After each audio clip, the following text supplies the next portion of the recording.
Hello my beautiful people, কেমন আছো তোমরা সবাই? আশা করি সবাই খুব ভালো আছো। আমিও বেশ ভালো আছি। আর এই দেখো, এটা আমার বার্থডের লাস্ট সেলিব্রেশন ছিল সন্ধেবেলা, যেটা আমার সব বান্ধবীরা মিলে আমাকে দিয়েছিল। এটা আমার কাছে খুব স্পেশাল, কারণ এটা প্রতি বছর ওরা আমার জন্য এত সুন্দর করে একটা সেলিব্রেশন অ্যারেঞ্জ করে, যেটাতে আমি ভীষণ খুশি হয়ে যাই। তো আমি তো ভীষণ খুশি হয়ে গেছিলাম এই সেলিব্রেশনটা পেয়ে। আর ওরা কি সুন্দর আমাকে ফুল দিয়েছিল, আর আমার ফুল খুব ভালো লাগে, খুব ভালো লাগে। তো ওরা আমাকে ফুল, কেক, চকলেট দিয়ে সবাই একটা সুন্দর সেলিব্রেশন করেছিল।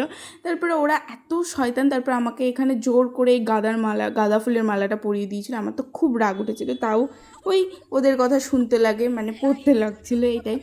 তারপরে সবাইকে কেক টেক খাইয়ে দিলাম। তারপরে এই যে তোমাদেরকে ওদের সাথে তোলা কয়েকটা কিউট কিউট ছবিও শেয়ার করে দিলাম, দেখে তোমরা জানিও। তারপরে এই কেকটা আমার কাছে ভীষণ স্পেশাল ছিল, ভীষণ স্পেশাল, কারণ এটা অগি আমার জন্য পাঠিয়েছিল।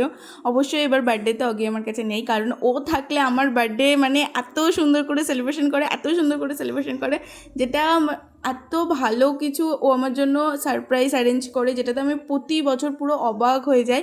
তো দূর থেকেও এত সুন্দর একটা কেক অ্যারেঞ্জ করেছিল, এটাতে আমি ভীষণ খুশি হয়ে গেছিলাম। এই যে আমার অগি ছিল আমার সাথে ভিডিও কলে, আমি তো খুব খুশি হয়ে গেছিলাম কেকটাকে দেখে। এত ইউনিক একটা কেক আইডিয়া ওর মাথাতে আসলোটা কী করে।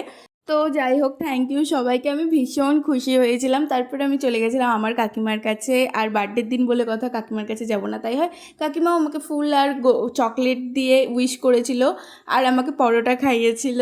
আর এই যে বাড়ি এসে অগির দেওয়া ফুল আর কেক নিয়ে কয়েকটা ছবি তুলে দিয়েছিল মা।